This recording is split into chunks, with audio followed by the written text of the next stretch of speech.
Magandang araw mga karadyo. May dumating sa akin dito na isang Motorola. Kararating lang guys, binuksan ko na nga. Ito yung kanyang balot. Kasi papaano naman, mabilis. Order ko lang kahapon. So, ang nangyari dumating agad ngayon.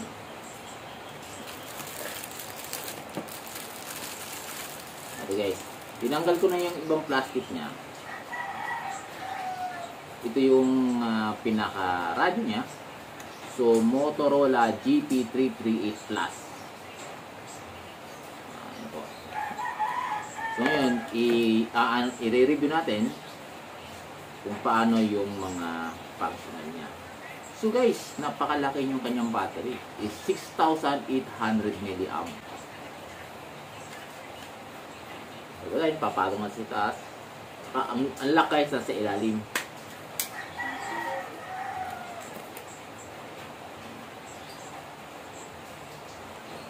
Natin yung antena. So yung antena niya guys, is simple lang. So malambot yung dulo. Makita mo maliit siya, premium ang dating. Kung hahawakan mo siya medyo mabigat, gawanan yung kanyang battery is napakalaki. Tingnan nyo kung gaano kalaki yung kanyang battery. So, ulitin ko, 6,800 mAh. So guys, hindi na masama yun sa ganitong presyo. Ano po? So siya, napaka-premium po. Tingnan nyo guys. Diba? Malaki yung kanyang screen. At yun. Sige guys. 3, 2, 1. Ayun guys. Check natin tong antena. Ito yung antena niya. At i-SWR natin. At humawak ko isang SWR. Tsaka yung radio na sinabi ko. Para malaman natin kung ilang watts. So guys, dito tayo sa VHF. Naka high power po. Ano po? Ayan, high power. So, guys, nasa 5 ho. So, bumaba. Ibig sabihin, guys, ayan, so, kanyang SWR mababa. Pero yung tumasa man yung kanyang,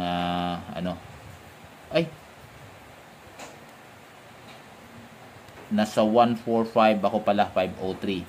So, lipat tayo ng ibang frequency. Punta tayo ng 144. Nasa gitna pala yun, 145. So, hindi na masama guys, 145. Mahigit is kulang-kulang ay kulang-kulang 6 watts, 5 watts something. So, punta tayo ng UHF. 4 3 2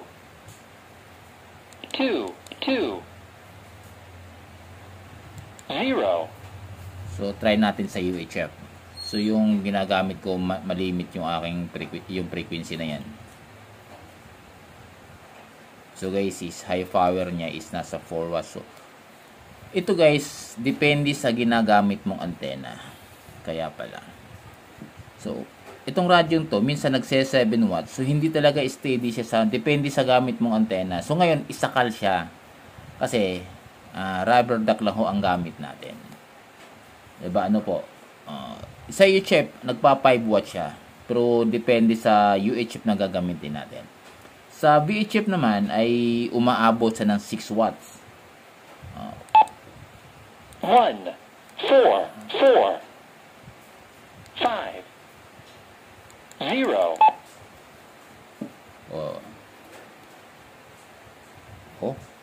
Mataas guys, 5 watts mahigit. Sa 144,500 ano po.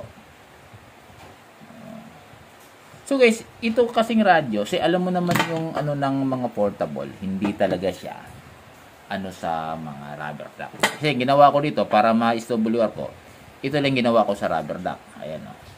So sakal siya, unang-una, marami na siyang power loss. Kasi marami na siyang connector na dinaanan. Pero once na i-rekta natin to guys, dito, i-rekta na natin to rito. Ibig sabihin, nababawasan yung connector. Kasi bawat connector guys, bawat connector na ginagamit natin is may loss na ho yan. Kagaya nito, ilang ginamit ko nito? Dalawa. Back to back halos. Kasi, wala kasi akong connector na rekta dito sa antena. Kagaya nito, antena. So, gumamit din ako ng connector para dito. Ano po? Yung sa kanyang antena. Kaya guys, hindi mo rin maasahan na talaga sakto yung kanyang i-reading ng SWR. Hindi naman gagamitin ng sa nano, siguro mas okay sa DNA, nano DNA. So at least nakita ko na guys yung pinaka ano niya, pinaka si wattage naman ang ano natin to, kasi ang rubber duck guys hindi mo masasahan sa tamang SWR. Pag hinahanap mo yung SWR ng tama sa rubber duck is wala ho. Ito po kasi is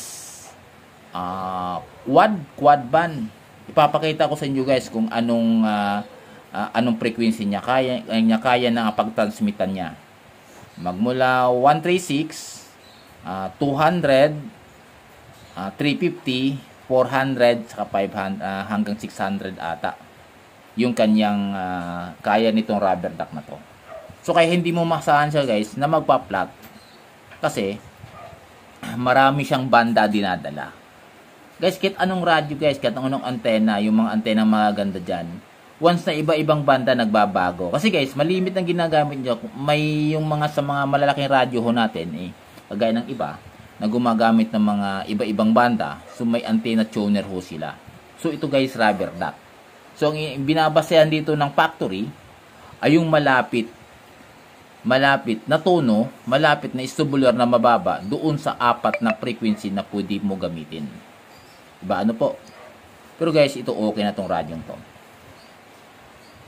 Guys, hanggang dito na lang. Marami pong salamat. Magandang araw.